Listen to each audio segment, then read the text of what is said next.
Nanda yang masih melihat hasil rekaman itu tiba-tiba mendengar suara di kupingnya seperti seseorang yang berteriak, "Matikan suaranya!" Hai, wassalamualaikum warahmatullahi wabarakatuh. Terima kasih sudah klik video ini. Oke, jadi ya di malam Jumat ini aku akan melanjutkan menceritakan kisah horor dari Wawa semua. Ini berarti part 3, part 1, part 2. Yang belum nonton boleh langsung nonton aja.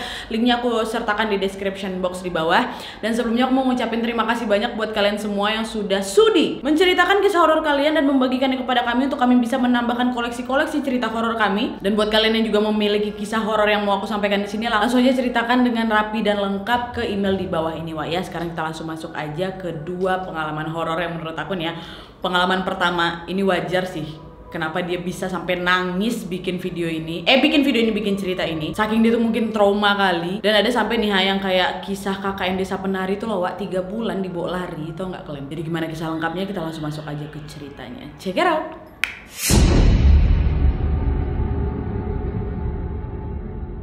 Oke, kisah horor pertama berasal dari Wawa aku yang bernama Bang Nanda yang berasal dari Banjarbaru, Kalimantan Selatan, Wak. Nah, jadi Wak Nanda ini pernah mengalami pengalaman yang super duper horor yang bisa ngebuat si Nanda ini trauma kali sampai sekarang kayak aku bilang tadi tuh. Bahkan gitu sampai nangis bikin cerita ini katanya. Karena mungkin aja untuk mengingat kembali pengalaman itu dia masih kayak tertekan gitu lah, Wak. Nah, jadi gimana kisahnya? Jadi pengalamannya si Nanda ini terjadi baru aja, Wak, tahun 2018 lalu. Yang mana pada saat itu si Nanda ini udah bekerja, Wak, dan dia memutuskan untuk mengontrak rumah bersama sepupunya yang bernama Bawai dan satu orang temannya lagi namanya Idang. Nah, pada saat itu rumahnya si Nanda dari kantornya itu lumayan jauh, Wak, jauh kali malah. Tapi si Nanda waktu itu memutuskan untuk ya udahlah, memang kayak gitu resikonya kan dibanding ada kerjaan. Aku akhirnya dia tiap hari pulang pergilah dari rumah ke kantornya yang jaraknya jauh kali tuh. Tapi karena ngerasa tepar juga kalau gini-gini terus kan, ya udahlah langsunglah dia bawa sepupunya sama kawannya, mereka bertiga ini mulailah untuk mencari rumah kontrakan yang bisa mereka sewa dan cari juga tuh rumah yang kayak pas gitulah di kantong mereka kan. Nah, tiba-tiba waktu lagi nyari-nyari rumah kontrakan itu ada nih, Wak, satu papan penanda nongol tuh di antara semak-semak belukar. Nah, pada papan itu tertulislah rumah dikontrakan. Nah, awal mulanya, Wak, mereka bertiga ini kayak nggak ngeliat tuh ada papan penanda itu. Karena kan posisi papan itu berada dalam semak belukar ya, Wak, ya, yang lumayan tinggi sehingga hampir sebagian wujud dari papan itu kayak tertutupi oleh semak-semak yang aku bilang tadi. Tapi berkat kejelian matanya si Nanda, mereka bertiga pun akhirnya bisa tuh ngeliat, oh ada rumah ya di situ. Walaupun memang agak sedikit creepy kali di situ ya. Bukan apa, Wak, posisi rumahnya tuh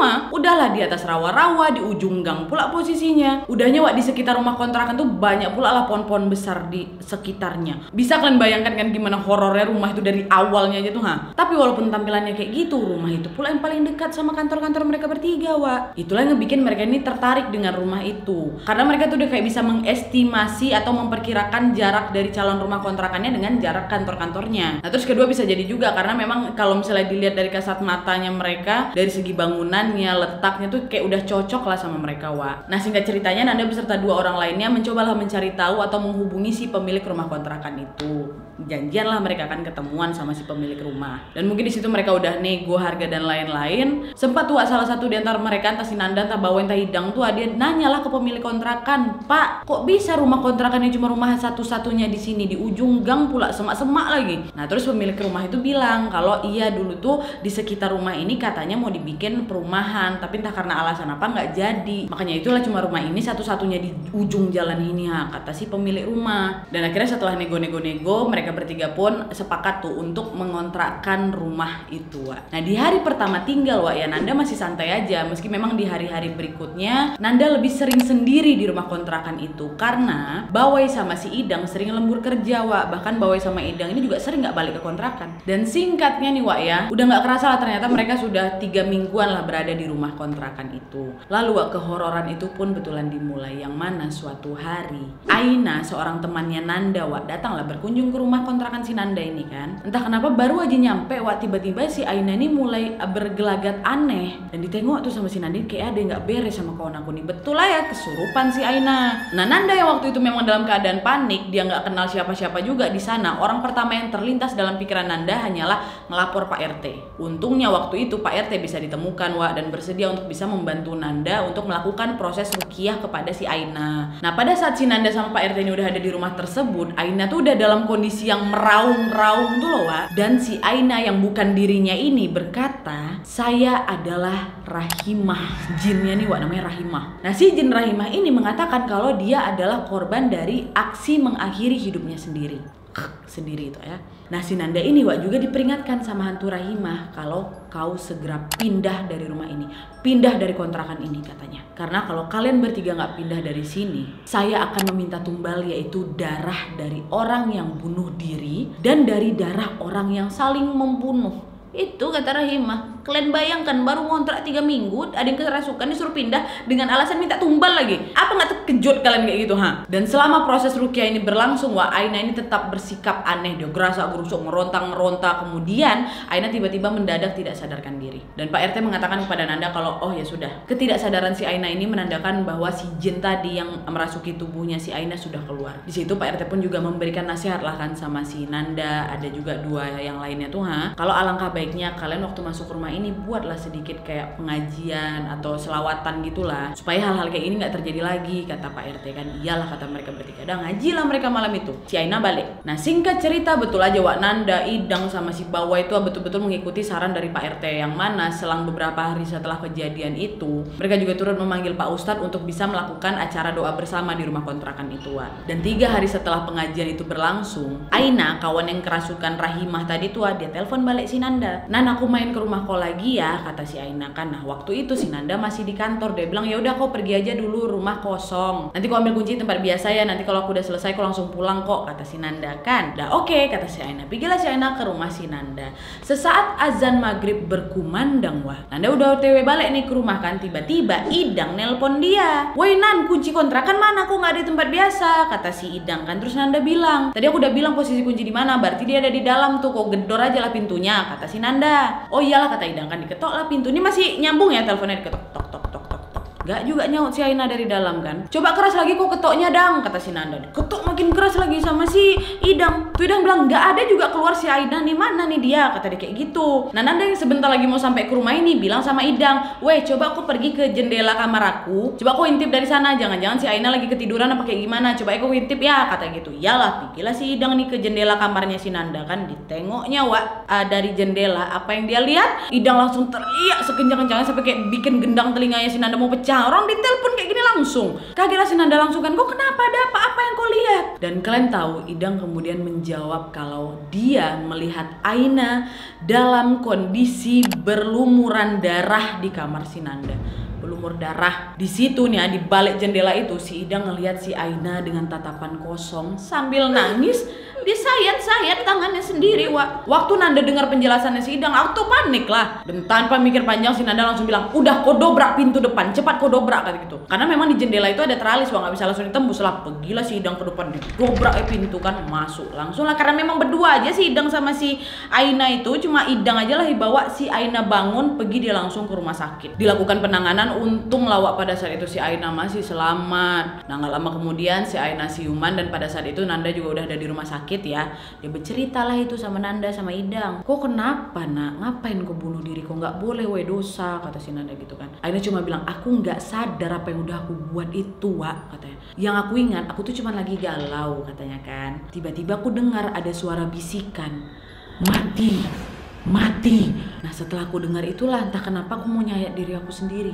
Pikir Wak, serem gak tuh? Udah agak relate dengan pesannya jin Ruhimah itu kan, Ruhimah tuh kan. Dan sejak kejadian itulah Wak, si Aina ya yakin lah gak akan mau lagi lah main ke kontrakan si Nanda. Aku pun kok jadi Aina coy, amit-amit coy. Jangan kan nyayat diri, jangan sampai lawak galau lah gitu ha. Gak mau lagi aku main tempat kalian, kata si Aina kan. Gak lucu main tempat kalian tuh, tau-tau aku nyayat diri. Udah pokoknya kapok lah si Aina main di sana. Nah waktu itu si Nanda sempat ngebatin, kok cuma si Aina aja ya yang diganggu? Kenapa cuma dia aja sasaran satu-satunya hantu di rumah kontrakan kami? Kenapa bukan kami? Kami bertiga loh tinggal di sana, gitu ya kan? Sempat terbersit Wak sama si Nanda. Nah kita keep dulu, nanti ada jawabannya. Lalu Wak, singkat cerita nih ha, selang beberapa hari lamanya setelah kejadian itu, seperti malam-malam pada umumnya, si Nanda ini lagi tidur-tiduran lah gitu di kamarnya kan. Nanda selama ada di rumah itu Wak, dia tuh cuma bisa tidur dengan tenang apabila sudah menjelang subuh. Yang mana biasanya nih Wak ya, di daerah tempat si Nanda ngontrak itu, apabila sebelum azan berkumandang, Wak, biasanya tuh kayak ada suara orang-orang yang lagi ngaji lah gitu. Padahal kan itu rumah satu-satunya yang ada di ujung jalan itu kan. Jadi karena sebab belum rawa-rawa tuh ya alhamdulillahnya baik dengar suara ngaji. Tapi kalau kau dia ada di posisi si Nanda, tengah malam ada suara ngaji yang entah dari mana, apakah kalian bisa tertidur? Itulah kenapa makanya si Nanda ini baru bisa tidur dengan tenang setelah azan subuh. Sama kayak aku dulu pernah juga tuh kayak gitu. Sisanya si Nanda bakal bangun tidur gitu aja, Wak. Karena pernah juga nih kalau si Nanda tidur sebelum azan, Wak, Nanda nih pasti ngerasa kayak di muka itu kayak ditutupin bantal tuh sampai buat dia itu sesak napas. Awalnya memang si Nanda mikir, oh mungkin ini karena aku kecapean kerja kali ya. Tapi kok jadi kayak sering nih. Kemarin aku kayak dikekep, besok kayak gitu lagi, besok kayak gitu lagi. Itulah kenapa nggak bisa dia tidur tenang sebelum azan subuh, Wak. Nah karena gangguan-gangguan itu, mulailah si Nanda ini bercerita sama si Bawai, weh Wak, kok ada dengar suara orang-orang ngaji sebelum azan? Kok ada pernah dikekep mukamu kayak dikekep bantal gitu? Pokoknya mulai berceritalah mereka ini. Nah awalnya si Bawai, Wak, yang mendengar cerita si Nanda itu cuman cuma gitu aja. Tapi kemudian akhirnya si Bawai ini buka mulut, Wak. Dia bilang, nggak kau aja kayak gitu bodoh, aku juga, kata dia, aku sering mengalami kejadian aneh, kata si Bawai. Pernah nih, Wak, ya sekitar jam 1 pagi nih aku nengok ada sosok perempuan berdiri dia di tengah-tengah pintu kamar mandi sama pintu depan kamar kau. Nah sosok perempuan ini ya Nan ya, mukanya nggak jelas karena memang kayak ketutup rambutnya tuh, badannya pun kayak nembus pandang gitu, Wak. Jadi nggak solid yang kita tengok, kayak nembus, nampak bayangan gitu. Aku memang awalnya nggak mau ngomong sama kau, Nan. Aku takut kau takut. Iya betul lah, aku takut kau nanti jadi takut gitu. Jadi kau parno pulang itu sendirian di rumah, kan kau memang sering kami tinggalkan di kontrakan gitu kan. Atau ngapa kau cerita sekarang ya, kan kau udah ngalamin, aku ceritakan aja lah semuanya. Nah setelah dia mendengar penjelasan si Bawai itu, Nanda pun langsung berpikir, oh mungkin ya kenapa dia jadi kayak gitu gara-gara aku nih jarang sembahyang kali ya, makanya aku diganggu hantu, kata si Nanda kan. Nah dari situlah, Wak, si Nanda langsung diperbaikinya betul tuh jam sholatnya, yang artinya dari jarang jadi lebih sering dia sembahyang, Wak. Nah terus, Wak, seminggu kemudian entah kenapa nih tiba-tiba Idang langsung dia bertingkah aneh, berteriak, Wak. Gak jelas gitu lah di kamar ini. Nah tingkah si Idang ini mirip sama Aina yang kemasukan itu, betul aja si Idang kemasukan. Nah untungnya pada saat itu si Bawai sama si Nanda ada di kontrakan, gak sendirian nih si Idang kan. Mereka berdua nengok kondisi kawan ini gak baik, gak normal ya kan. Nah terus si Nanda diteleponnya lah pacarnya si Idang, sementara si Bawai dia lapor lagi lah ke Pak RT. Nah udahnya sama-sama lah itu Pak RT sama pacarnya si Idang ini datang ke rumah kontrakan mereka kan, Wak ya. Tapi ternyata pas pacarnya Idang ini nongol di depan mukanya si Idang justru meludah ke muka pacarnya, Wak. Bahkan sampai dilemparkan ya botol ke muka pacarnya. Nah terus balik lagi lah Pak RT ini memulai melakukan proses ruqyah lagi kepada si Idang, sampai akhirnya Idang pun bisa kembali menjadi normal. Nah pada saat Idang lagi beristirahat, pacarnya si Idang ini bercerita lah sama Nanda sama si Bawai kalau sebelum si Idang ini bertingkah aneh, kami berdua sempat berantem gitu, Wak. Kok berantem di mana? Di chat-chatan, kata si pacar Idang ini kan. Nah dari sini nih kalau misalnya kalian kalau misalnya ditarik dari kejadiannya si Aina ini pun dia rasuki karena memang lagi galau kan dia. Nah sama kayak si Idang pun lagi berantem sama pacarnya, lagi ada masalah juga ya kan nih. Agak sinkron nih sampai sini, betul nggak? Dikit lagi kalian bisa tahu jawabannya. Kita lanjut lagi ya. Nah terus, Wak, pasca kejadian kemasukan itu, nah si Idang, Wak, pergilah dia ke rumah dukun gitu lah. Dia minta bantuan lah kayak gitu ke sana kan. Udahnya si dukun ini ngasih lah air gitu, Wak, nih kau siram ini air ini di sekitar rumah kontrakanmu katanya. Tapi, Wak, bukan meredah, justru malah puncak dari kejadian horor yang Nanda alami baru dimulai. Nah kenapa? Karena malam itu, Wak, Nanda ini lagi tergolek-golek lah gitu kan di depan ruang TV-nya. Tepat di mana Bawai yang dulu pernah ngelihat sosok cewek tembus pandang tuh, yang mana ruang TV itu memang berada di antara kamar tidur Nanda sama si kamar mandi nih. Tergolek-golek lah si Nanda di tengah-tengah situ ya kan, di ruang TV itu. Nah di saat yang bersamaan Bawai ini mau pergi nongkrong sama kawan-kawannya.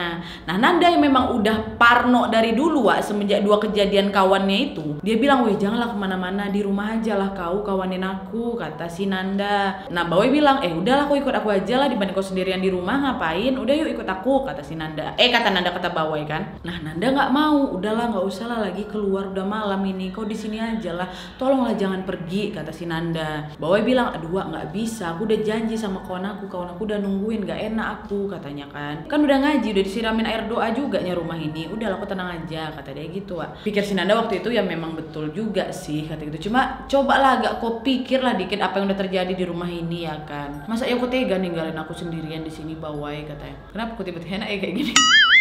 Oke, tapi tetap pergi Wak si Bawai waktu itu. Disitulah si Nanda nih jadi kesal kali sama orang-orang kontrakan. Mana waktu itu sidang lagi nggak ada di rumah, lagi dia pergi sama kakaknya belum balik. Nah karena perasaannya udah campur aduk, akhirnya Nanda ini sempat nangis pula dia Wak di ruang TV. Dia telepon lah kawannya, nama kawannya ini Piping. Woi Ping, kawannya aku ya, kata kayak gitu. Kenapa kok aku sendirian di rumah, biar ada suara, biar ada orang yang kuajak ngobrol, kata dia ke Piping. Ayalah, kata dia kayak gitu. Dan yang ngobrol sampai jam 1:30 pagi Wak. Dan kalian tahu tepat di jam inilah untuk pertama kali Nanda melihat langsung depan mata kepalanya ada sosok cewek tembus pandang yang Bawai cerita waktu itu tuh. Dia lagi berdiri di antara kamar si Nanda sama kamar mandi. Merinding. Aku lagi nunjuk kamar mandi pula. Disitulah Wak Nanda memang posisinya lagi teleponan sama si Piping tuh, langsung dia bilang, Ping, ini aku lihat ada cewek pas kali depan mataku. Ceweknya transparan, rambutnya panjang.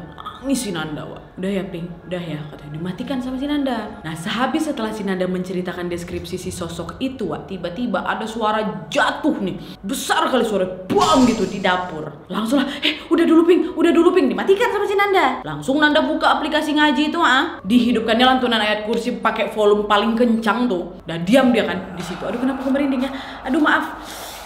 Dah, pokoknya kayak gitulah Wak ya. Nah sambil dia keduduk itu, lantunan ayat kursi didengarkan. Nah si Nanda waktu itu sempat pula Wak, dia kayak ngerekam gitu pakai handphonenya. Nah sampailah ayat kursi itu berakhir Wak, diakhirinya pula video yang dia rekam tuh kan, kata dia.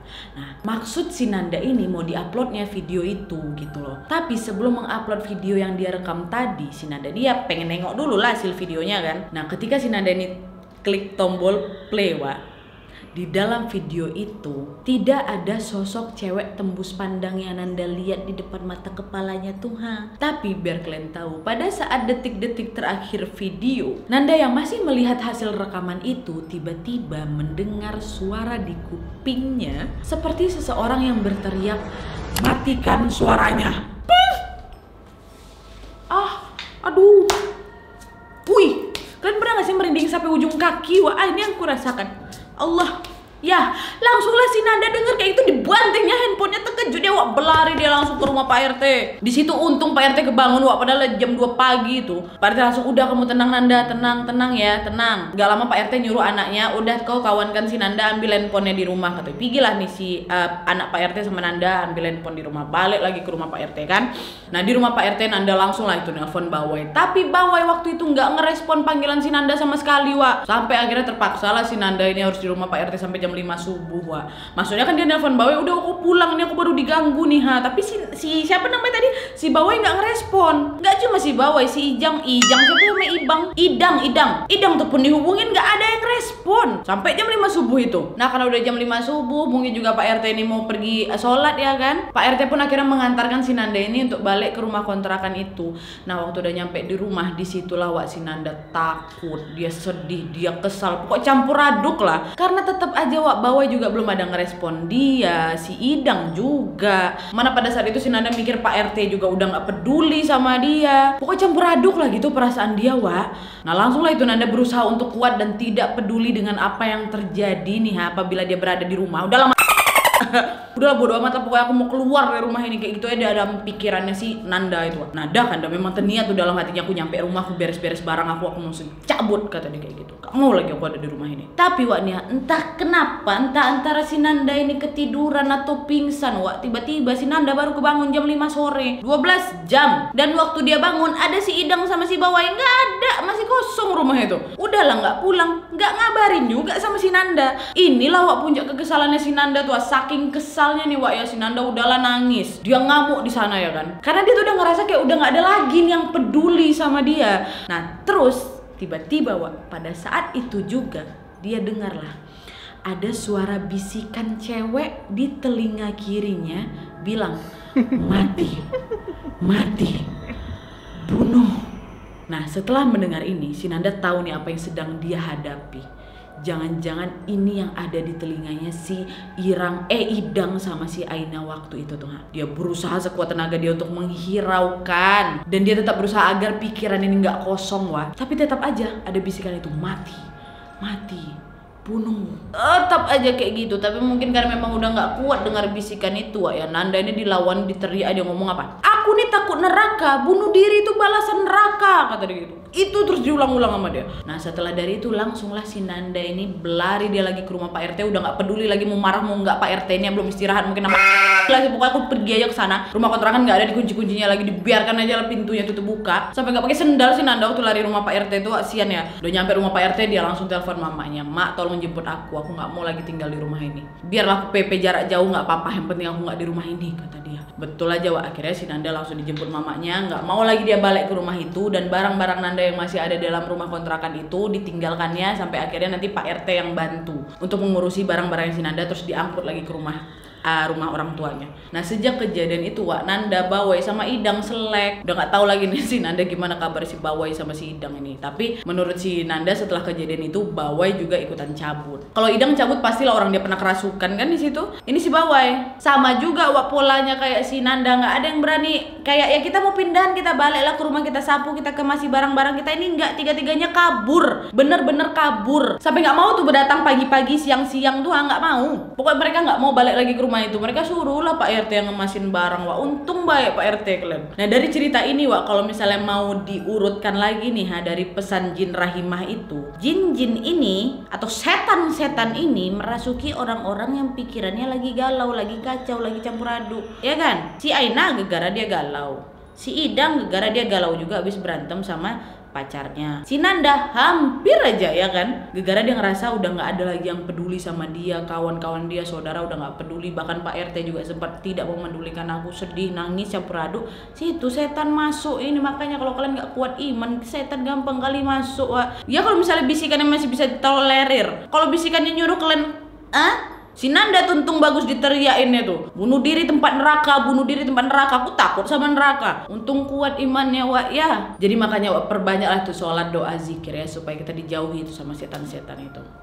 Untung masih panjang umurmu Nanda. Nanda ya ampun. Nah lokasi dan bagaimana bentuk rumahnya memang Nanda nggak ngasih tahu sama aku, dan nggak usah juga lah kita tahu ya wak ya. Siapa tahu itu rumahnya memang udah ditempatin sama orang, nanti takut pula dia. Dan kalau memang ada yang nempatin rumah itu, semoga kalian baik-baik aja lah wak ya.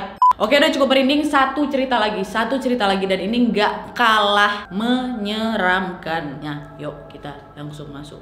Istirahat aku dulu ya, baru kulanjutkan.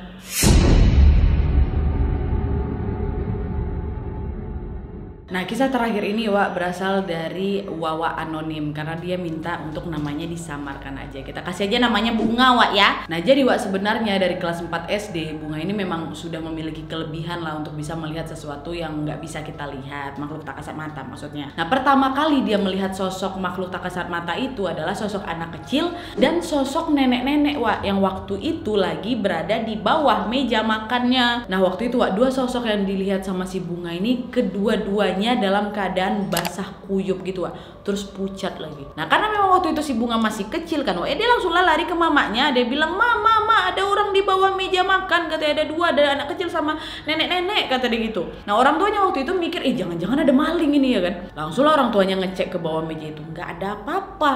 Mana nih, nggak ada itu loh, kata dia kayak gitu.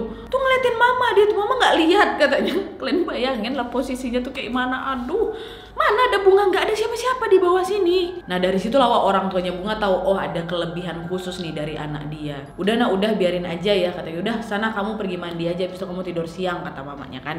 Nah pasca kejadian itu mamanya si Bunga ini dia ceritalah ke bibinya. Nah bibinya waktu itu memang sudah tinggal lama di daerah tempat rumah dia itu dan kebetulan juga rumah itu baru mereka tempati. Nah bibi dengar cerita dari mamanya si Bunga langsung, astagfirullahalazim, kau tahu mama Bunga, rumah yang kalian tempati itu dulunya memang bekas rumah nenek sama cucunya.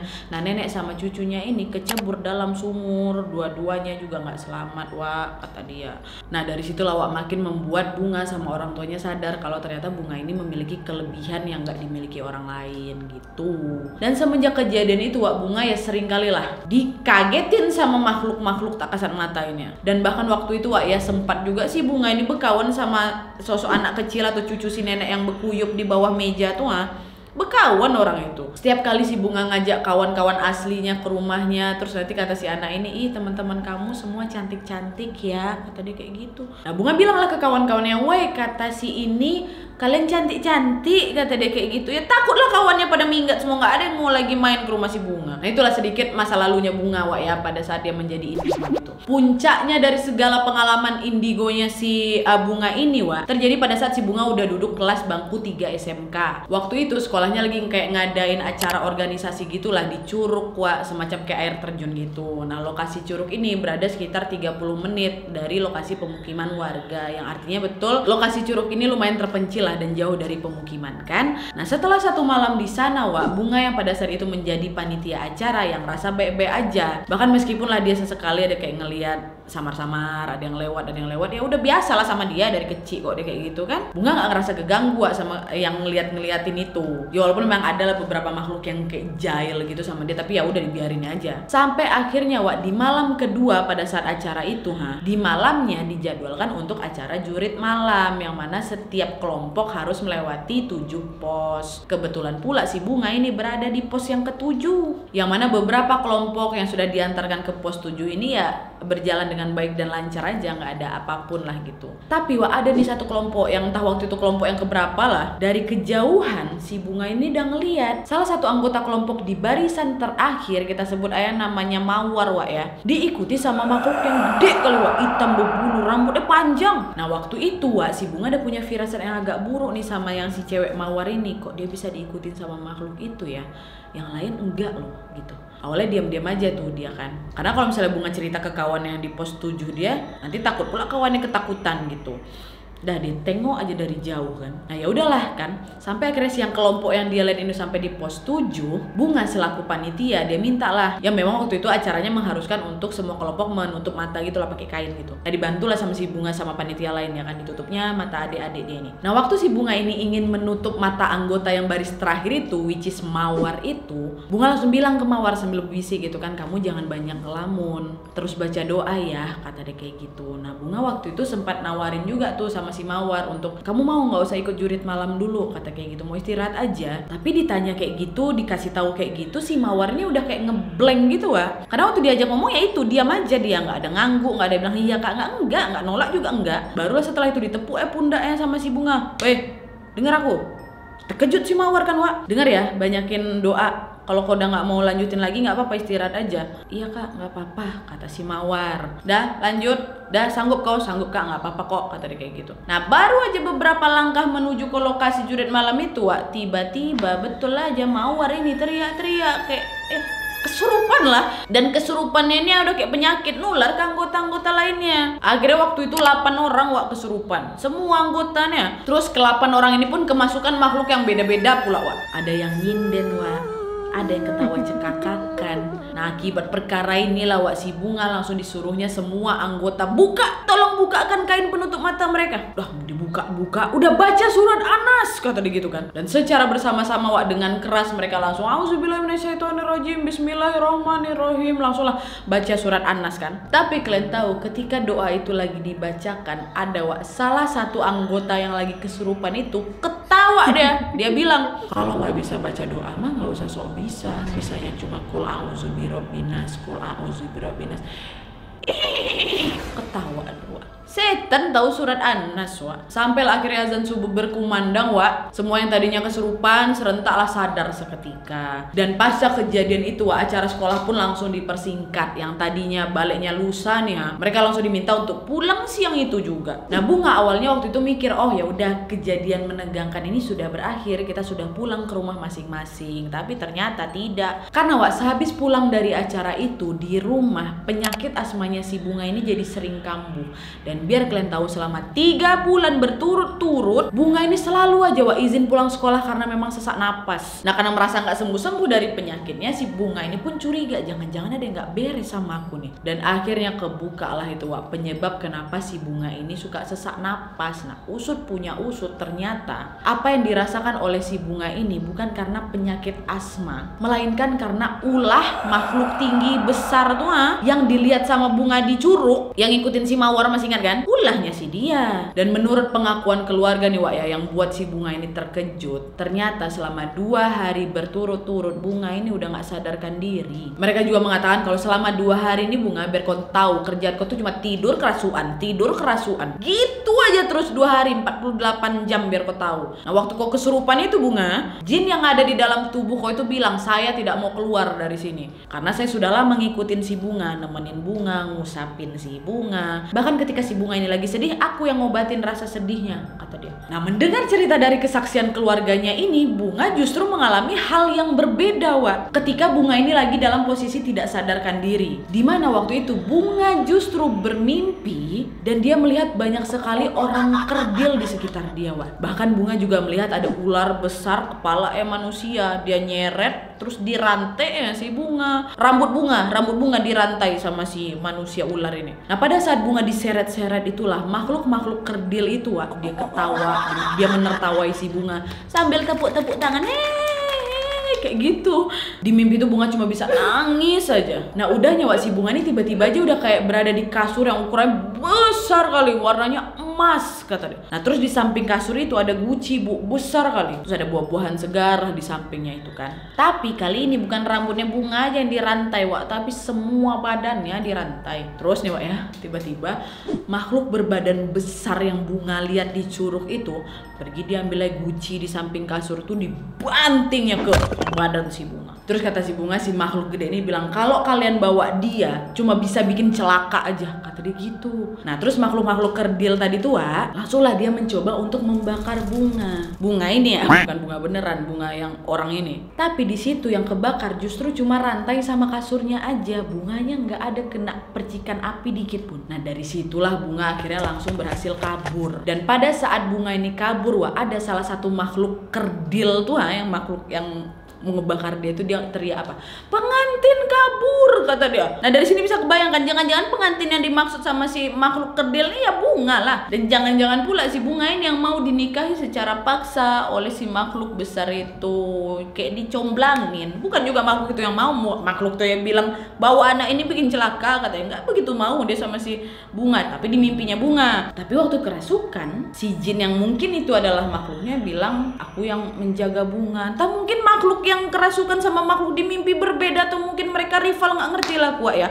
Nah, kita lanjut lagi di rangkaian mimpinya si siapa namanya tadi kan, si bunga. Waktu dia lagi berlarian itu tiba-tiba saja dia melihat ada bapak-bapak yang meminta si bunga ini untuk, ayo sini nak, ikut sama saya. Dan pada saat si bunga ini ikut bapak itu, bunga kemudian bertanya lah kan, bapak siapa, kata dia. Bapak tuh nggak jawab dia cuma balas, dia senyum deh. Terus tak kayak gimana nih bunga tiba-tiba seperti kayak ditarik ke suatu tempat, dan di situ dia melihat ada orang tuanya, ada kakeknya bunga juga, dan adalah beberapa orang di sana. Bunga berusaha untuk manggil mereka, tapi nggak ada dari antara mereka yang nyaut tuh panggilan si bunga. Dan di situ lagi-lagi bunga melihat lagi si makhluk badan besar yang di curug tuh lagi jongkok, dan sepertinya si makhluk ini kayak lagi makan tulang gitu loh karena terdengar kayak retak gitu. Terus nggak lama ada suara gluk gluk gluk gluk gluk, kayak suara minum, lagi makan si makhluk itu. Dan tiba-tiba azan berkumandang. Dan entah kenapa ketika bunga mendengar azan subuh itu, bunga itu seperti ingin memejamkan mata. Barulah bunga terbangun, dan kali ini bersama dengan raganya. Itulah yang di hari kedua itu. Dan di situ semua keluarga beserta orang-orang yang menyaksikannya iyalah merasa bersyukur kali. 2 hari anaknya entah kemana-mana, seperti sedang melakukan perjalanan apa ya sebutnya perjalanan goib. Karena aku memang pernah dengar-dengar yang kayak gitu. Dia 2 hari kerasukan padahal bentar banget dia di sana. Itu kan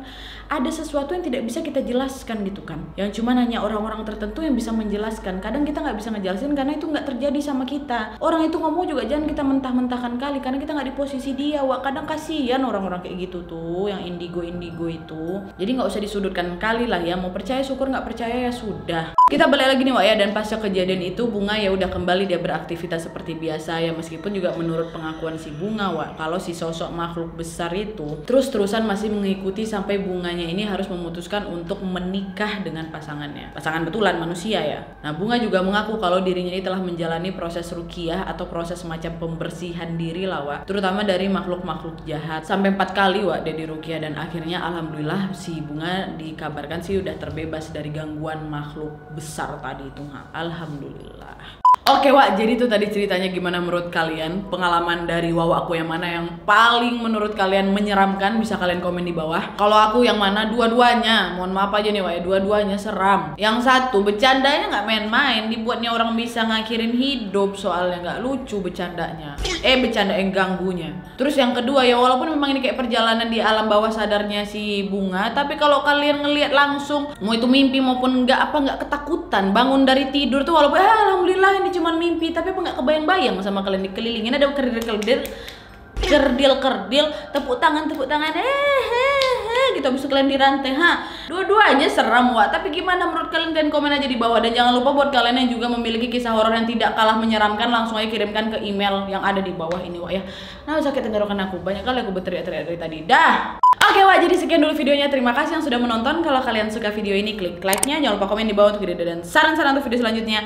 Jangan lupa nyalain notifikasinya supaya kalian tahu kalau aku upload video baru. And as always, jangan lupa untuk klik tombol subscribe supaya kalian sama-sama tahu informasi menarik dan menegangkan dari channel aku. Maaf.